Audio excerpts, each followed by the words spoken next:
You're listening to a Frequency Podcast Network production. He's in the building!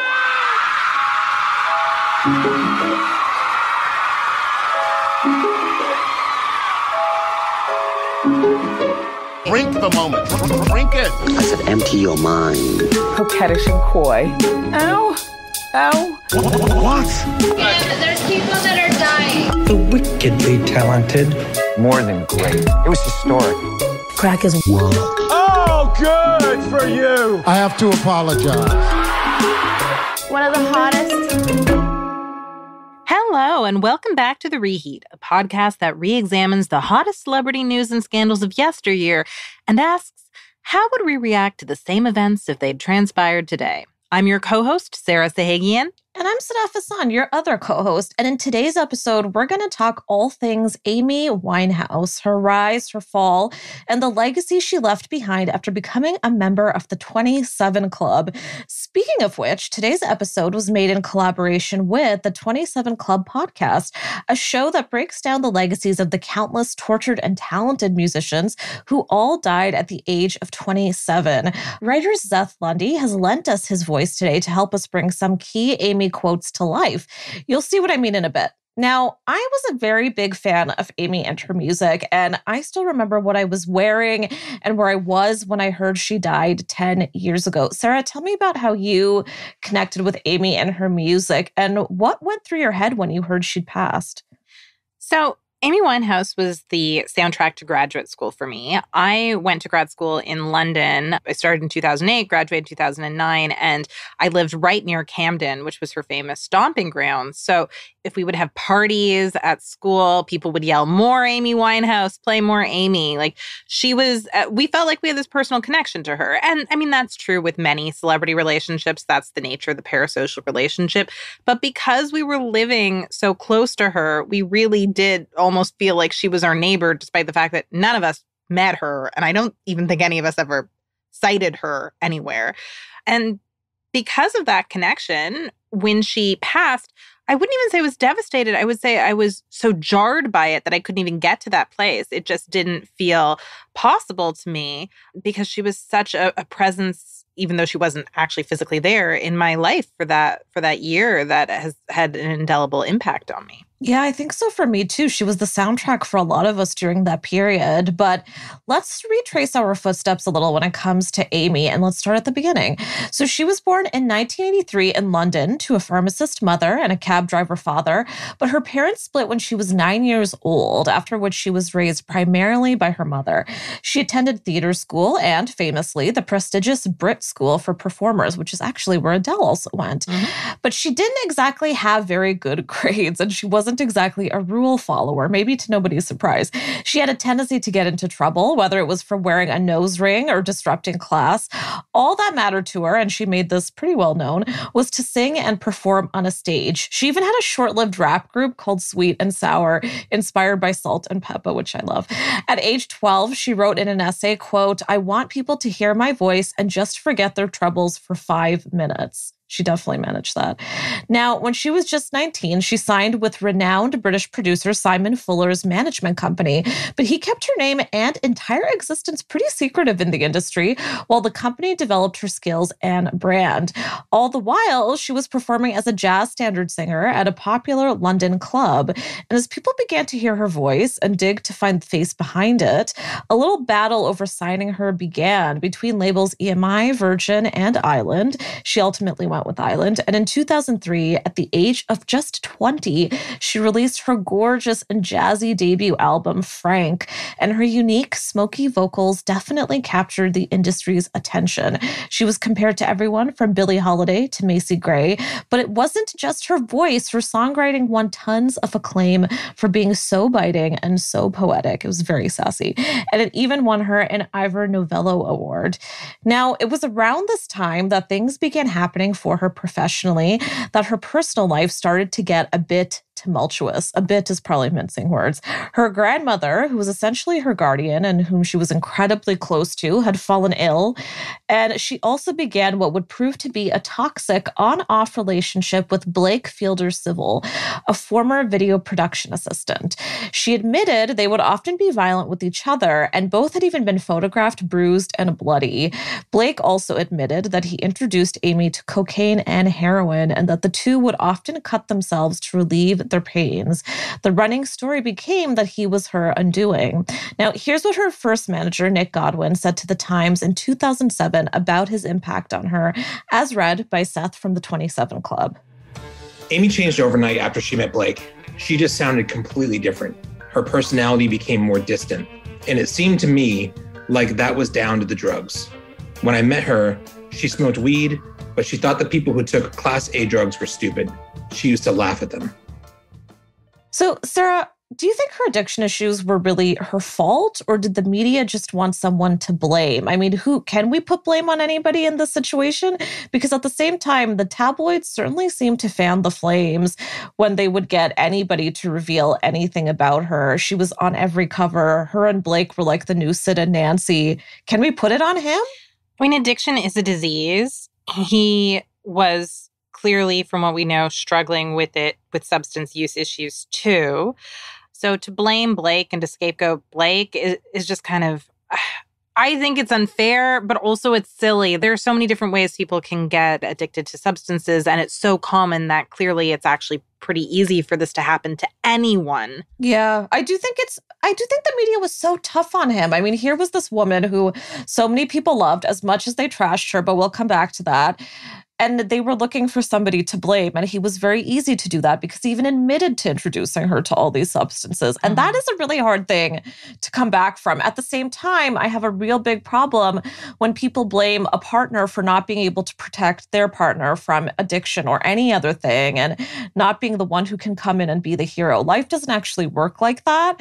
People can't just go in and save that person. They have to be the one who does that work on their own. And you just need somebody who's supportive. And maybe he wasn't that, maybe he was an enabler. But yeah, I agree with you. I think it's complicated and we can't know exactly how it worked. Now, by this point, too, Amy had refined her signature look, which I love so much. That broad, bold, winged eyeliner, tall beehive to rival Marge Simpson, midriff bearing always. It was retro meets streetwear and complemented her sound, which by now was heavily influenced by 50s and 60s girl groups.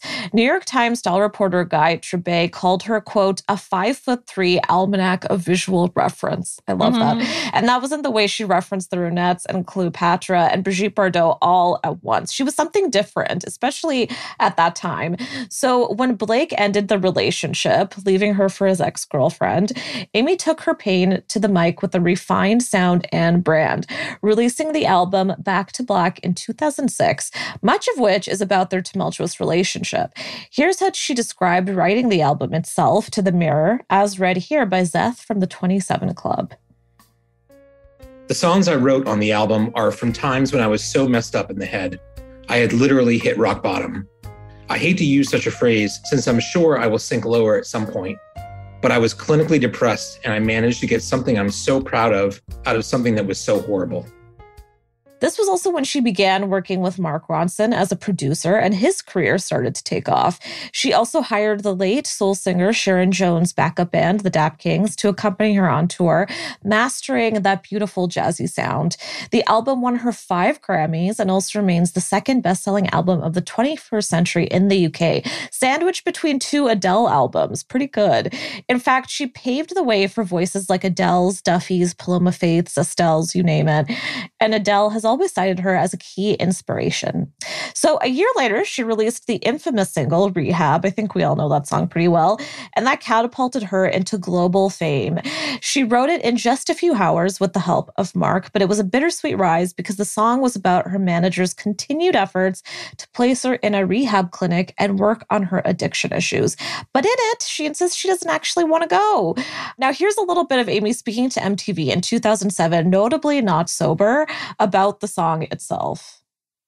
At a time, I was going through a bit of a bad patch, and I wasn't working as much as I am now. So So I didn't have stuff to keep me busy, do you know what I mean? And I was just going out playing pool all day and drinking and just being generally quite reckless and stupid and idiotic. And I was in love at the time, you know, and I knew it couldn't work out, you know. It was very much, you know, it was very much wrong time, like right place, wrong time, or right fella, very, very wrong time. You know, we were definitely too much for each other, right? Couldn't be together, can't be together. So, I did something really messed up, and basically my managers of the time tried to actually make me go into rehab, and I was like, yeah, I just thought it was stupid, do you know what I mean? Like, I just thought it was really stupid. I just thought it was stupid. Obviously, this is a person who was suffering, but it became part of her image and she became a superstar. And so then you kind of, in some ways, if you're her management after this album comes out, you have a perverse incentive to maintain this kind of rock and roll image. And to be fair, in some ways, this was revolutionary because she was one of the first female performers who really embraced that kind of rock and roll image that like the Rolling Stones had, right? Where like Keith Richards openly did substances and talked about it and, you know, didn't really want to kick the habit and could be messy in public. And here was a woman who was allowed to be messy in public. And the reason was because she was so talented. Now, I think that talented people, we should get them help. I don't think being talented means that we should not help you when you have a substance use disorder. But it was interesting, and it did push the boundaries of our society because I can't think of any women who'd ever been afforded that luxury where the public kind of embraced them almost because of that rock star style messiness. So it was interesting to watch, even though it was tragic, and you knew just by listening to her music that this person needed help. Yeah, I think that's so true, especially in our generation. That was just not a thing that we'd seen before. This was coming off, you know, this high sort of 90s pop time. And then we cut to this woman who is just so different in every way, down to just her entire chaotic nature. And I think you're right. And this comes back to something we've talked about in so many episodes, which is just that we do love our women when they're down because they show a bit of vulnerability and we like that. But at the same time, beautiful music does tend to come out of pain. That's just a fact. It's not the only way you get that beautiful music, but there's something to be said for that. I mean, she said so many times herself, she wrote best when she was heartbroken. And what a terrible irony, you know, that we were eating it up at the same time. She's essentially saying, I have an addiction and I need help, but I refuse to get it. And, you know, her management did try, but if the media is eating up that behavior, they're not only going to try so much, I would say. Yeah, exactly. Eventually you start to wonder, is she going to be as popular if she heals? Like, I have no idea what conversations her management had behind closed doors, but I could see people thinking that way because the music industry is fundamentally about money and marketability. And I mean, I do agree that oftentimes beautiful music comes out of sadness and tragedy, but it doesn't have to come out of people suffering quite this much, and it doesn't have to come out of health problems. I mean, Adele produces some of her best music after a breakup, but there's a difference between a breakup and also an addiction issue that's threatening your life. And that is where I think it's just unconscionable for people to just say, oh, just write your pain out, turn it into beautiful art. Like, this woman deserved help. Yeah, you're absolutely right. Am I one of those people who cheers for my favorite artists to have a breakup so that I can get a great album after? Absolutely. But you're right. There is a difference between that and legitimate health problems. I don't want anybody to have heartbreak. Now, later that year, the trouble did sadly continue for Amy. She reunited with Blake, and the two were married in May. After a summer of killing it on tour at Glastonbury and Lollapalooza, she was reported to be visibly intoxicated at a series of shows, swearing at her fans, stumbling and crying on stage, often showing up late, leading to boos and walkouts at packed shows. In late November, 1 month after she and Blake were arrested in Norway for carrying cannabis, she canceled her tour and was hospitalized for exhaustion. That's a common celebrity issue we see a lot, citing her doctor's advice that she needed to rest. A statement by concert promoter Live Nation blamed, quote, the rigors involved in touring and the intense emotional strain that Amy has been under in recent weeks. It's worth noting, too, that despite her persona, she was actually very uncomfortable on stage and would get shy and nervous. She actually admitted various times that the more insecure she was, the more she drank. Now, later on, Amy would admit that drugs were to blame for the hospitalization and that along with the depression, she had battled self-harm and eating disorders throughout her life. Reports claimed she had overdosed on heroin, ecstasy, cocaine, ketamine, and alcohol. After British tabloid The Sun published a video which allegedly showed Amy smoking crack cocaine and discussing taking ecstasy and Valium in January 2008, she, yes, finally did go to rehab, having reached what her friends and family deemed her absolute bottom, a time that left them all frightened for her life. In the few months after rehab, she was reported to be doing well and even seemed to have the biggest turnaround possible, performing in February at the Grammys and winning 5 awards. Remotely, though, because she couldn't get a visa due to her drug problems and therefore couldn't travel to the US, sadly. But I will say, I will always remember seeing her face in that moment when she won those awards. Mm-hmm. She was so moved. She was also so shocked. It almost felt as if she had no clue how beloved she was. I think she was so lost in this other part of her life that she didn't even see that. And it's a bit of a devastating, bittersweet moment in that way. Sarah, why do you think she felt that way? Do you think she bought into the media's image of herself? Yeah, I think it would be really hard to see all those magazine covers of people kind of gleefully discussing your health problems and mocking you, and for you not to think that they hated you, because the media did bully her. The tabloids bullied her. And they did this, for the record, they did this with so many women in this era. I mean, Lindsay Lohan was relentlessly bullied by the media for having addiction issues and a health problem. There was very little empathy afforded these particular superstars who also struggled with this health issue. But the media and the magazines don't necessarily reflect the sentiments of the fans. Yeah. And they definitely don't reflect the sentiments of music lovers. So it makes sense that she still won a Grammy. She still won Grammys because her music is, I would say objectively excellent. Yes. But it was so overshadowed by these embarrassing moments that were captured on film and then published, which, if anything, likely just exacerbated her problem, because we know that a lot of this problem came from feelings of insecurity and sadness. So having people just sort of point at you and stare and laugh can't really be good for those problems when it comes to, your insecurity. Yeah, she was like a sideshow to her own show. It's really unfortunate. Mm-hmm. And the toughest part for me was this video that I remember The Sun publishing. And I remember it being such a big, weak moment for her, just in terms of publicity. The Sun was so thrilled that they'd sort of quote unquote caught her in the act, because that also is one of the worst fucking tabloids in existence. It's a British tabloid. It's kind of their whole thing. And they really lived to see her fall. She was on the cover constantly. But the thing that I wonder, though, Sarah, is if they didn't catch that moment and if they didn't publish it, would she have gotten the help that she needed? I mean, is there kind of an irony to this? It's hard to say, right? It's also, would she have needed as much help as she did if this coverage hadn't happened? Great point. It's so hard to know. And that's why fame is incredibly complicated. Because yes, sometimes the media is raising awareness about these problems these people have, and that might alert friends and family to it, and then they might get help. But you also have to stop and think, would this person be suffering this much and therefore self-medicating this much with substances if they weren't being tormented?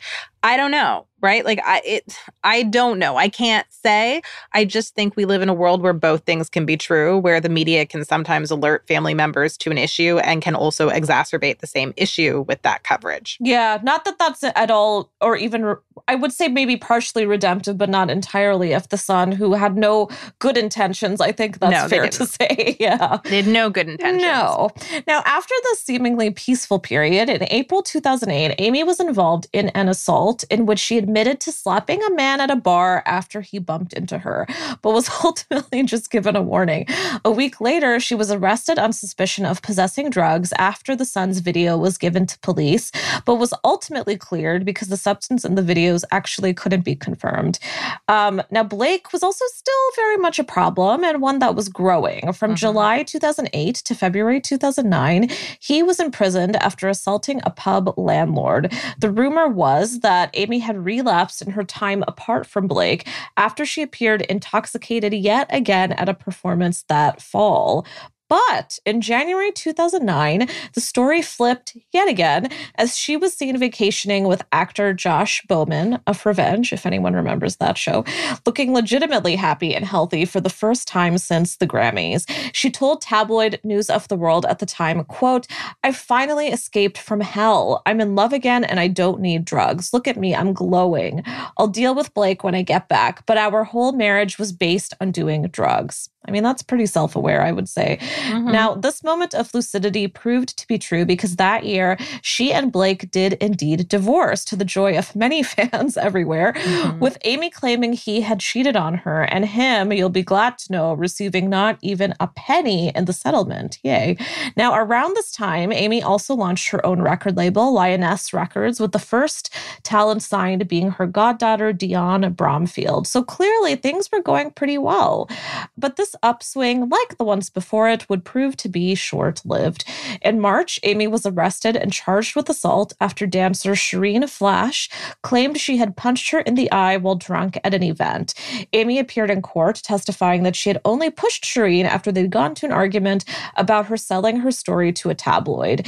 This, I do want to clarify, had been a running theme in Amy's life because not only had an ex of hers actually sold stories about her to tabloids, but Blake had allegedly as well after they'd split. So she was very wary of the people she kept around her, her family and her friends.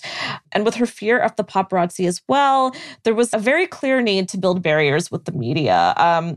She was eventually found not guilty of the assault, but also canceled her highly anticipated Coachella appearance to deal with the matter and would be arrested on another assault later that year. Her personal issues, obviously, were once again overshadowing her work in a very big way. Here's a clip of Amy talking with MTV in 2004 about how much the work mattered to her and how much she didn't care for the press, and it feels pretty prescient now. Success to me is not success to the record company or whoever. Success to me is having the freedom to work with whoever I want to work with. Yeah. To always be able to just fuck everything off and go to the studio when I have to go to the studio, or... But you can't do that because you have other responsibilities now. You're becoming an artist in the public eye. So all of a sudden you're going to be... I'm not saying you're going to be hounded by the press, but you're going to have certain responsibilities that are going to come onto your doorstep that you may not particularly Okay, that's cool, but I think the more people see of me, the more they'll realise that all I'm good for is making tunes. So leave me alone and I'll do it. I will do the music. I just need time to do the music, you know what I mean? It breaks my heart a little bit to hear that now. So again, that was in 2004 before everything sort of turned in the opposite direction. Now, Amy was ridiculed and dubbed quote-unquote wino by bloggers like the horrendous Perez Hilton. And she also, by the way, had restraining orders against certain paparazzi. She had a rule that paparazzi couldn't be within 100 meters of her when they were following her, a court-ordered rule. So I just kind of wonder if her story had unraveled today, Sarah, do you think the media would have been at all sensitive to the fact that alcohol abuse is an actual disease and maybe noticed the way that their behavior was impacting her? Like, I think that our discourse has evolved far enough that we objectively understand, or at least most people understand who've read anything about it, that addiction is a disease and it's very easy to fall into this disease and we should have empathy. But there is also simultaneously this kind of gleeful schadenfreude in watching another person suffer that the media still very much embraces, especially tabloids. So I don't think there would have been a lack of coverage. It just might have been written in a more sympathetic, less derogatory way. But like, it's still damaging if people are invading your privacy like that when you're suffering and, you know, you really just need space to heal. Yeah, and let's not forget, we have very different rules for people who are on a stage, famous people. No matter what they're doing, they're still kind of considered by and large to us to be entertainers, and that's where that sentence sort of ends. It's kind of the idea that everything you do is for me, and therefore I can consume all of it to whatever degree I want to, and I don't need to give you any respect because I'm an audience member, and there's such a barrier, it's never going to impact you. But it does, because we consumed all this content, you know? So it's it's complicated, I think. But I do personally feel like things might be a little bit different now. I mean, in 2021, we speak a little bit more about how alcohol is an actual disease, but also that eating disorders and self-harm. I mean, the thing that's the wildest to me about Amy's story is that she was so open about all of that. Yeah. No celebrity has ever been that open to that degree. No. She would casually pepper it into all her interviews that she was suffering from so-and-so and so-and-so. Nobody ever asked follow-up questions. Nobody really thought to maybe, okay, we should do something about this. I don't think that would be the case today. I think we would have more of a conversation, at least about that side of it. Yeah, I think you're absolutely right. Like, there would have been more of a conversation. Who knows how it would have played out differently if there had been that kind of candid discourse surrounding her. I don't know. I mean, I personally believe we can change outcomes by changing the conversation. I do too. But it's just, does that also have to be accompanied by giving people space when they're suffering? Like, we are a part of this economy. Like, we do entertainment journalism. We have this podcast. But I do think that you can be interested in celebrity and you can cover celebrities and also give them a little bit of space if they're objectively ill. Like, it's hard to imagine if she'd announced, like, I have breast cancer and I need time off to heal, that people would have as doggedly pursued her looking for the pictures, right? Yeah. Because we do, as a society, while we're starting to accept that addiction is a disease, we kind of see it as a different category of disease and have less sympathy for it, right? Like, there is still this misconception that you are more responsible for this illness than you would be if you ended up with pancreatic cancer. 1,000,000%. You're so right. God, I'd like to see some of that change. But you know what? Now that we've dug into some of the much heavier parts of Amy's come up, I'd say it's time we take a little break. Grab your Kleenex and we'll be right back.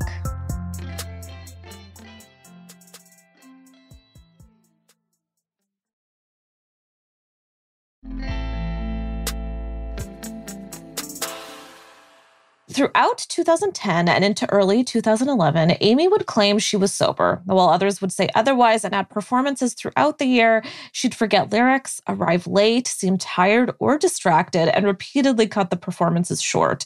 At the time, she had said she was actively working on her next album with Mark Ronson and fellow frequent collaborator Salaam Remi, and that it would be released in January 2011. As we know, that never happened.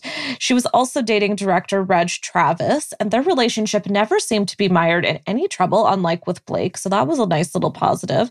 Her father, Mitch, would later say that she and Reg had planned to marry and have children together.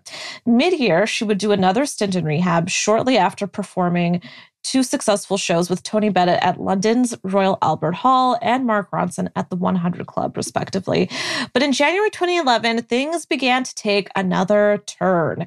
After a series of shows in Brazil, a friend of Amy's called her father and told him she'd had a seizure, which she couldn't remember, and was briefly hospitalized. She also resorted to self-harm again in March when she heard the news that Blake, her now ex, had been arrested on burglary charges. Soon after, she would cut her very last song, the gorgeous Body and Soul, which she sang alongside her idol, Tony Bennett. I highly recommend that song if you haven't heard it before. And he always spoke very highly of her. She even said she was his favorite person to ever duet with. Now, another rehab stint followed, and in June, Amy embarked on a European tour that kicked off in Belgrade. But it was quickly evident that she was too drunk to perform. Forgetting lyrics and the names of her band members, she was ultimately booed off the stage. Some press even claimed her bodyguards wouldn't allow her off the stage when she tried to walk out. Possibly because that had been a pattern, but it's hard not to see that as being something a little problematic when your artist's clearly struggling on stage. Now, needless to say, the rest of the tour was canceled. Her final appearance was at the iTunes Festival in July 2011, where she supported her goddaughter Dion, who was performing. 3 days later, at the age of 27, Amy was found dead in her London home by her bodyguard, who said he'd noticed she'd been drinking in the days prior, but not to such a severe extent. She had died of accidental alcohol poisoning or misadventure, as the coroner ruled at the inquest. Her blood alcohol level was 0.416, with 0.35 considered a fatal level. For the record, 0.08 is considered too intoxicated to drive. Now, her brother Alex would also say that her bulimia had contributed to her weak state at the time, and she'd evidently become concerningly thin in those last years. Here's a clip of her close friends Naomi Perry, Catriona Grillet, and Chantal Doucette after her death, discussing what she was dealing with in her final days as part of BBC's recent Reclaiming Amy doc. I think at the time, the thing that I was more worried about was probably her eating. She was making herself sick all the time.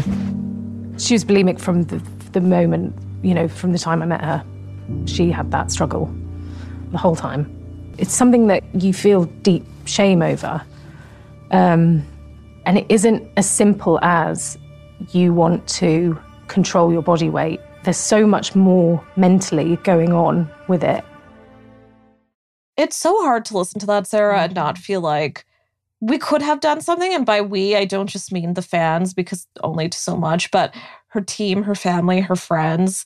What do you make of that? I mean, the patterns are constant. I mean, the number of times I said again, and again, it was so evident. And yet nothing was done at any point significantly enough to make a change. While there were no doubt some people who just didn't care and could have helped it, there were probably also people who wanted to help and were at a loss for what to do.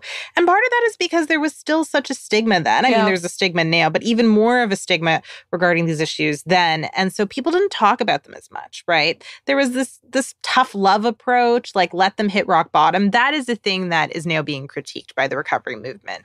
AA, that discourse that has dominated recovery for so long in North America, really emphasizes that you have to let people hit rock bottom. And there are new movements, including She Recovers, which was developed in Canada and now has spread all over the world, that one of their main tenets is you don't have to hit rock bottom in order to recover. Yes. We will embrace you, even if it's only causing you a little bit of trouble. And also they have a more holistic approach to recovery where they'll say, like, anyone can come here, whether you have an eating disorder or a drug use disorder or both or something else. And so it destigmatizes substance use because it just sees it as a list of many problems you could have. And then you have this community of people to heal together. So that is She Recovers. If you are looking for a community of people to help support you in recovery from anything, I highly, highly recommend this invaluable resource. But Amy Winehouse didn't have access to that. And the discourse hadn't shifted enough, I think, to destigmatize these addiction issues sufficiently to make it kind of acceptable to go get help. Like, getting help was controversial. It was a scandal every time she went to rehab, right? And it must have been to her thinking, oh God, I need help again.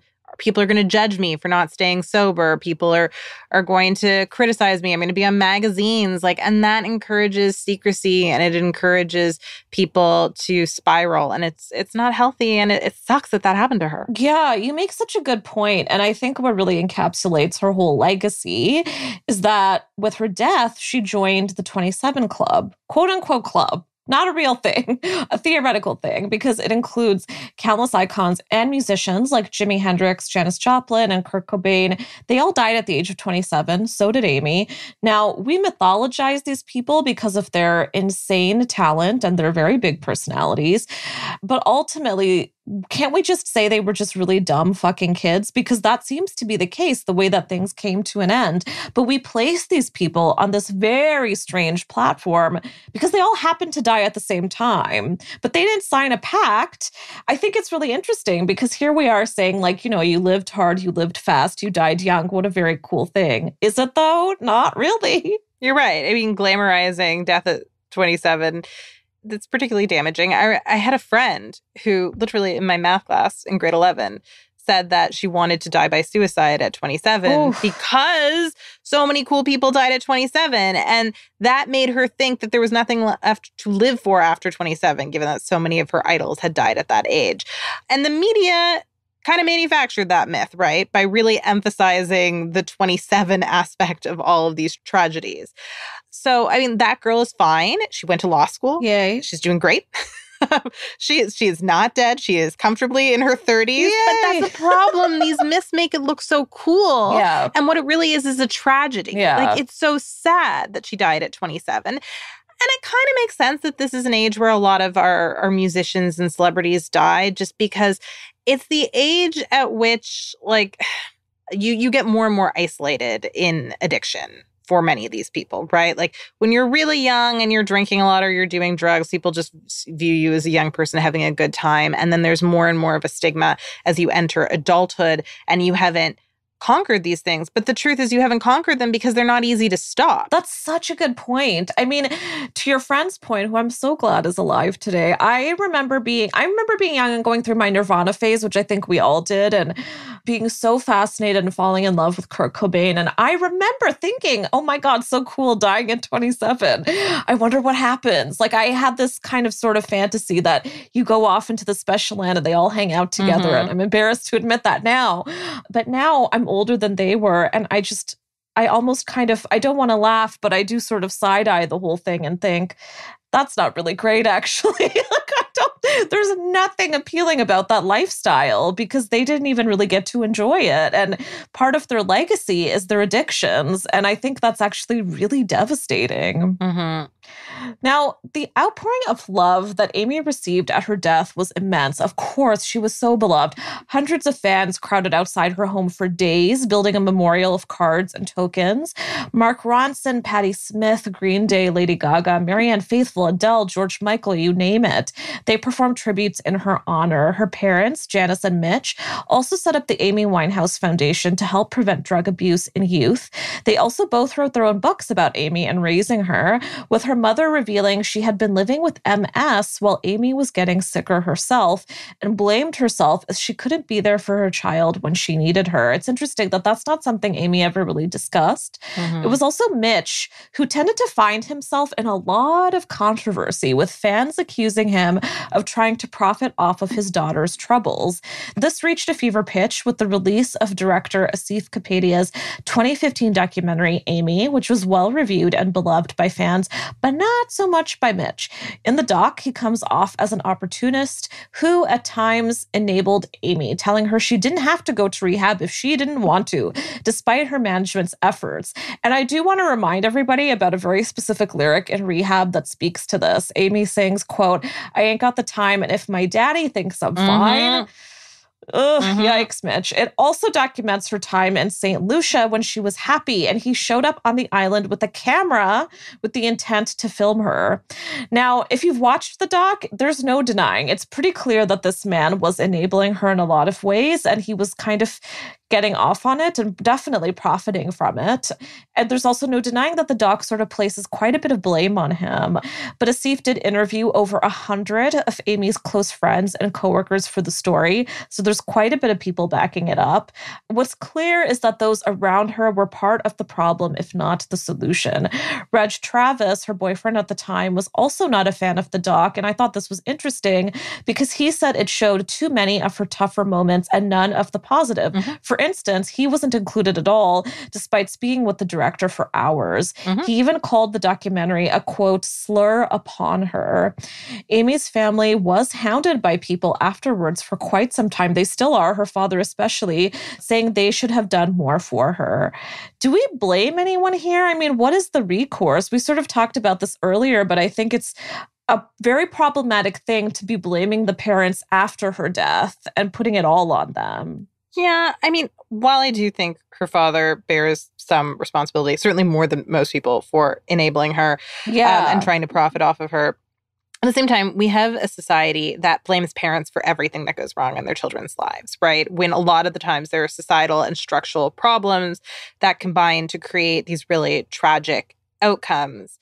Because some of what he did isn't that different from what other staged parents did whose kids turned out okay in the end, or at least are still alive. Like, we always look at these things in retrospect and everybody becomes so hypocritical because the truth is no one was really trying to help her. So to blame her family, even though like perhaps they were better positioned than a lot of people to help her, is a little bit disingenuous because people didn't know this was going to be the outcome. And I think people should have helped her, but also as a society, we weren't really talking about how to help people with addictions. So how do we expect people to be psychic and know exactly A, what's going to happen, and B, to determine how to help someone when no one is talking about it and addiction is still so stigmatized. Like, that was very much the case in the OOs. Yeah. And I do want to say, go back and listen to our Momagers and Dadagers episode because we get into that pretty deep. And I agree, Mitch was pretty bad, but he also doesn't even come close to some of the others who we now give credit to for their successful children. And we would have done the same with him, I'm sure, if she didn't end up going the way that she did. And now much was made during Amy's career of awarding her while she became an accidental image of addiction. The executive director of the UN Office on Drugs and Crime, Antonio Maria Costa, even said that she sent a bad message, quote, to others who are vulnerable to addiction, while others even said that giving her Grammys was only enabling her. I find this really interesting because that's not something we say about male artists. I don't remember anybody ever saying we should take anything away from a man when he was awarded. No. They only tended to get tons of defense in their honor rather than this. I mean, this is absurd to me. Her record label, Island, did say that the more media coverage she got, no matter what the story was, the more albums she sold. I think it's really interesting that the record label even admitted this, but also not surprising. So really, it was in their best interest for her to continue resisting rehab and be the wreck the media decided that she was. Now, in 2008, BBC Radio Scotland head Jeff Szynski admitted the media were complicit in undermining celebrities, including Amy, while Rod McKenzie, editor of BBC Radio 1's Newsbeat, said, quote, if you play her music to a certain demographic, those same people want to know what's happening in her private life. If you don't cover it, you're insulting young license fee payers. This is so ridiculous. Okay. But they are right? It's not just the media at fault here. We, the fans, the audience are too. And Amy's star rose when social media did. So she was made a joke and a meme all over Twitter and Facebook. Do you remember this, Sarah? Because this was just at the start. Oh, I remember that. I remember all of the Perez Hilton coverage. I mean, he called her wino, which is egregious. And like, he really was so cruel to so many people. So we scrutinized women without any empathy at this era. And Amy Winehouse was at the center of that, I would say. Like, there was no one that I can remember that people more gleefully criticized. Like, it was just so gleeful and unapologetic. Almost like we thought she liked it, like she was in on the joke, but she wasn't in on the joke. Yeah, we wanted to see her next spill, her next disaster, just as much as we were listening to her music. Late night, comedians, everyone made a joke out of her. This one really breaks my heart. My and everyone's beloved British talk show host Graham Norton even took a dig. He called Amy a, quote, useful punchline. And as Nick Shymansky told NME after her death, the whole thing was just a fucking disaster. In the entire Amy Winehouse saga from start to finish, there were no winners. Everybody lost. I think that's pretty succinct. I really loved what Lady Gaga had to say about Amy and her treatment by the world. She said this following quote when she spoke on The View in 2011. I just think the most unfortunate thing about it all is the way that the media spins things like, oh, here we can learn from Amy's death. I don't feel that Amy needed to learn any lessons. I felt that the lesson was for the world to be kinder to the superstar. Everybody was so hard on her. And everything that I knew about her was that she was the most lovely and nice and kind woman. Gaga adds after that being a star is a very lonely life and that you can't have it both ways, enjoying someone singing about blues and heartbreak and not expect them to then be truly heartbroken, which I think is so perfectly put. It's no secret that Amy spent much of her career being hounded by the press. Her every step followed. She was eaten alive, mocked on tabloid covers, all the while experiencing extreme worldwide fame at a very young age with her husband, whom she was deeply in love with, in jail. Whatever you want to say about Blake, that's a fact. She loved him. She lost her grandmother, who was her guardian. She was battling an eating disorder, self-harm, addiction. Her father was her borderline manager. Her mom was also sick, and her music, the one thing that she always said was her real catharsis, had fallen by the wayside. Here she is talking about that to M in 2003 as read by Zeth of the 27 Club. Writing is a very natural process for me. I wait for when I've been through some horrible thing and there's nothing I can do but write about it. I follow my heart because otherwise you get so caught up in other people's opinions. Not that I'm any great authority. I'm a fucking idiot like the rest of the world, but I trust my instincts, and that's what has got me where I am. Now, this brings us to our final segment, Hindsight is 2022, where we choose the one moment that we might have handled differently if we were the subject of this story. I shouldn't have done that. Sarah, what would that be for you?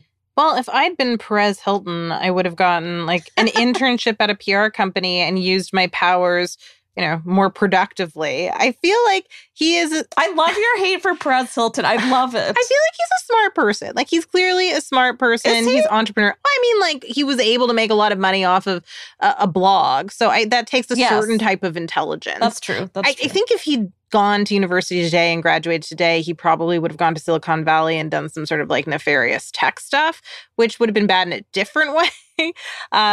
But anyway, if only he'd just gotten an internship and gotten a real job. I mean, like, okay, fine. Blogging is a real job. I don't feel like it is the way he did. The way he did was just cyberbullying, right? Like, online journalism is real. I have done it. You have done it. The way he did it, he was just like photoshopping people's faces to make it look like they had runny noses. That's not like journalism or even writing. Runny noses or something else dripping down out of those nostrils. Yes, but yeah, exactly. He was such a worm. He is a worm. As you said, like the BBC did say we have to give the people what they want. But part of the reason why we wanted this was we saw it all the time on these blogs that really rose to prominence in this era. Yeah, I agree with you. And I personally wish, and I say this a lot, but I mean, it's kind of the point. I just wish the conversation around mental health had come just a few years sooner, because then I think we maybe could have saved her and her reputation.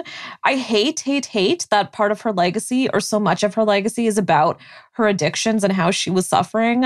And it's just so odd to me that was never the story. I kind of can't comprehend it, because she was constantly saying what she was living with. I mean, the cries for help were constant. And I just want everybody to remember that there was a real person under there, and she was really fucking fascinating and really funny. And I encourage you to go back and listen to her interviews and her music if you haven't. But I also just wish that she'd had a better team around her, one that was actually able to take care of her and protect her as a person and not solely as an artist and property.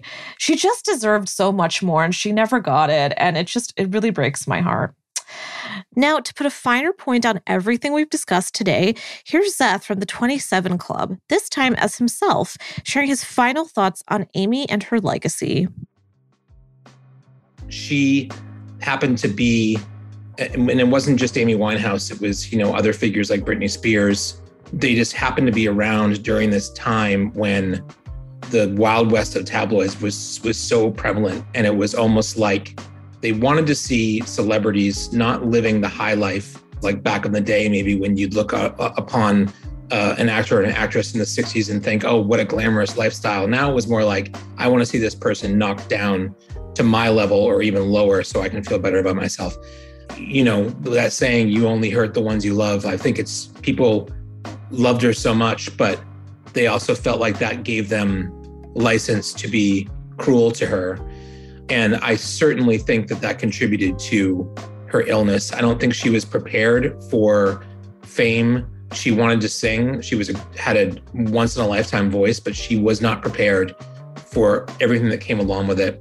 And I don't know that she had a great support system. I think maybe she had some people that would have been a great support system, but for whatever reason, she sought out others that contributed to her downfall. I think that had she been given a little bit of space and been able to sort of mature as an artist without being on the front page of every tabloid every day, I think that would have, she probably would still be with us today, to be honest. That was so perfectly put. We want to say thank you to Zeth and the 27 Club. Their show is available wherever you get your podcasts. You've got to check it out. We are at the end of our episode, and I really do hope you'll play Amy's music after you give us a listen so you can hear her side of the story, because that's really the only way you're ever going to get it. Now, if you want to hear more from me, you can find me on Twitter at _Sadafison. Sarah, where can our listeners find you? Listeners can find me at Sarah Sahagian. And if you liked this podcast, please rate, review, and subscribe so other listeners can find us too. Thanks for listening.